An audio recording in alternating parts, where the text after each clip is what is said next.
Hozir internetda qayeriga qaramay eringizni sevmaganligini belgilari, sizni restoranga ovqatlanishga olib bormay qo'yadi, sizga sovg'alar olib bermay qo'yadi degan videolarga ko'zimiz tushadi.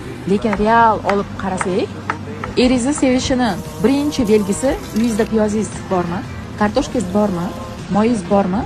Ochmasmisiz? Sevgan erkak birinchi o'rinda och qoldirmaydi.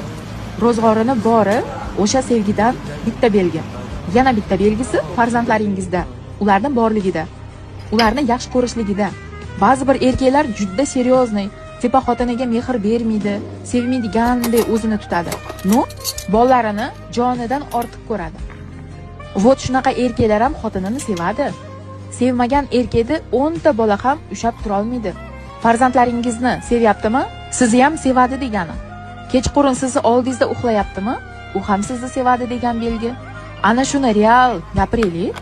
Sovg'a, hamma erkak ham sovg'a beravermaydi.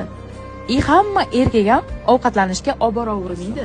Agar sizlar ham gapimga qo'shilsanglar, kommentariyga o'z izohlaringizni yozib qoldiringlar.